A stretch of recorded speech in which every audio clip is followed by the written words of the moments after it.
आप सभी नवरात्रि के व्रत कर रहे हैं तो आप सभी को नवरात्रि की हार्दिक शुभकामनाएं। जय माता दी, माता रानी सबका कल्याण करें। तो आइए अपने इस वीडियो में जानेंगे नवरात्रि के व्रत में क्या खाना सही रहेगा क्या नहीं, व्रत खोलने का सही वक्त क्या रहेगा। अगर घर में कोई दिक्कत परेशानी चल रही है, कोई मांगलिक कार्य नहीं हो रहा है तो आपको एक चीज जरूर से ग्रहण कर लेनी चाहिए ताकि हरी बीमारी का निदान हो, कि जीवन में बरकत और खुशियाँ बनी रहें। देखिए, नवरात्रि के 9 दिन के ये व्रत होते हैं, ये किसी चमत्कार से कम नहीं होते हैं। भले ही आप नवरात्रि के 9 दिनों का व्रत करें या प्रथम और अंतिम दिन का व्रत करें, इसमें बहुत ही शुद्धता और श्रेष्ठता की आवश्यकता होती है, तभी माता रानी प्रसन्न होती है। वरना माता रानी का विकराल स्वरूप तो आप जानते ही हैं। ये व्रत 3 तरीके से किया जा सकता है। कई भक्त तो इसे निर्जल रहकर करते हैं, पानी और फल का सेवन नहीं करते। दूसरा तरीका ये है, बहुत से भक्तजन जो है फलाहार करके व्रत को रखते हैं। साथ ही कुछ लोग ऐसा भी करते हैं, दिन भर व्रत रखते हैं और शाम को अन्न ग्रहण करते हैं, अपने व्रत को खोल लेते हैं।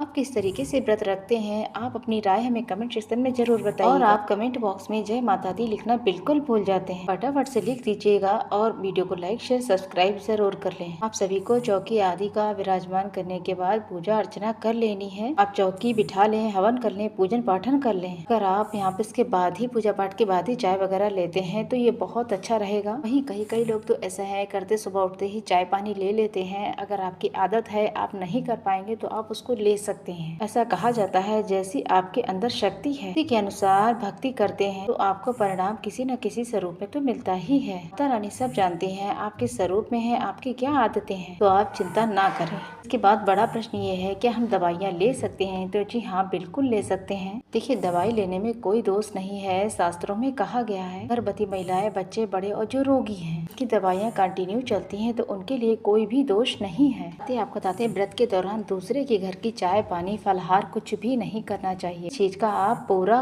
ख्याल रखें। ऐसा करेंगे तो आपका व्रत खंडित माना जाता है। ऐसा कहा जाता है जिसके घर का आप चाय पानी या फलहार कर रहे हैं, किसी भी स्वरूप में कुछ भी ले रहे हैं, तो उसे भी आपकी पूजा उपवास व्रत का फल जो है अर्जित हो जाता है। अगर नवरात्रि के 9 दिन आप व्रत कर रहे हैं तो आप इस बात का ध्यान रखें, दूसरों के घर का भोजन अन्न इत्यादि का सेवन बिल्कुल न करें। कि नवरात्रि में जिसके भी 9 दिन व्रत उपवास चल रहे हैं, उन सभी को कभी भी इन 9 दिनों में प्याज, लहसुन, मीट, मांस, अंडा इत्यादि का घर में कोई नहीं खाना चाहिए। ऐसी गृहस्थ जनों की पूजा पाठ खंडित मानी जाती है। आप इस बात का ध्यान रखें, भले ही आप व्रत उपवास कम करें। अगर आपके घर पे कोई भी व्यक्ति जो है पूजन पाठन कर रहा है, माता की चौकी लगा रखी है, व्रत कर रहा है, तो आप इन चीजों को घर में बिल्कुल ना बनाएं। वहीं यहाँ पर अपने कुछ भक्त जो है खट्टे फलों का सेवन कर लेते हैं। माता रानी माँ संतोषी का ही एक स्वरूप है, तो खट्टे फल भी नहीं खाने चाहिए, इसे अब आप अवॉइड कर सकते हैं और सभी फलों का सेवन किया जा सकता है। शराब पीने वाले, तम्बाकू खाने वाले भले ही भक्ति ना करें, लेकिन इन चीजों का सेवन बिल्कुल ना करें। कई लोग ऐसे होते हैं मुंह में गुटखा इत्यादि चीजें भरी होती हैं और व्रत कर रखा है तो व्रत खंडित माना जाता है। भले ही पूजा पाठ कम करें, लेकिन इन चीजों का त्याग करें, तभी माता भगवती आपकी चीजों को स्वीकार करेंगी। जो भी आप माता रानी के लिए भोग बना रहे हैं या अपने लिए भोग बना रहे हैं, में शुद्धता जरूर से रखिएगा, क्योंकि माता अन्नपूर्णा, माता लक्ष्मी एक ही है। सबसे पहले रसोई को साफ करें। जिस घर की रसोई में अच्छी साफ सफाई होती है, शुद्धता के साथ भोजन बनाया जाता है, तभी माता रानी भक्ति को स्वीकार करती है। बर्तन आदि का भी ध्यान रखें, उनमें कुछ भी नॉनवेज वगैरह कभी ना बना हो। जो भी भोजन प्रसादी बना रहे हैं पहले माता को समर्पित करें, उसके बाद स्वयं ही ग्रहण करें। नवरात्रि व्रत में अब बात यह है क्या खाना चाहिए। व्रत में बार बार अपना मुंह जूठा ना करें। चाय पानी कॉफी आप ले सकते हैं, फलों का जूस निकाल कर आप ले सकते हैं। ऐसा करने से आपके शरीर में एनर्जी बनी रहेगी। आपको बता दें, हरी पत्तेदार सब्जियों का सेवन आप ना करें। अगर आप एक टाइम भोजन करते हैं तो सेंधे नमक का ही प्रयोग करें, किसी और नमक का प्रयोग ना करें। अगर कोशिश करें कि मीठा खाएं, लेकिन मीठा अगर नहीं खा सकते हैं तो सेंधे नमक का ही प्रयोग करें। साथ ही हरे पत्तेदार सब्जी, बैंगन की सब्जी और मसूर की दाल, उड़द की दाल आदि चीजों का आप सेवन ना करें। मसूर की दाल तो शास्त्रों में वैसे ही वर्जित मानी गई है। इन छोटी छोटी बातों का आपको ध्यान रखना है। इसके साथ जो भी आप भोजन प्रसादी बना रहे हैं, सबसे पहले थोड़ा सा माता रानी को जरूर समर्पित करें। इसके बाद ही स्वयं ग्रहण के, तभी आपका व्रत उपवास सफल माना जाएगा। सभी लोग सुंदर भाव भाव सच्चे मन से अगर आप व्रत अपना खोल रहे हैं, तो माता रानी से पहले प्रार्थना करेंगे, हे माता रानी, मैं अपना व्रत उपवास खोल रही हूँ, मेरे व्रत को संपूर्ण करें, श्रेष्ठ करें। इस तरीके से आप प्रार्थना करें। दिया बाती हो जाए, प्रदोष काल का समय बीत जाए, 8-9 के बाद ही आप अन्न ग्रहण करते हैं या फलाहार लेते हैं, उससे पहले माता रानी को जो भोग प्रसाद में लगाया गया है उसी से अपना व्रत खोलें, तभी आपका व्रत सफल और पूर्ण माना जाए। आप मखाने ले सकते हैं, घर पर बना हुआ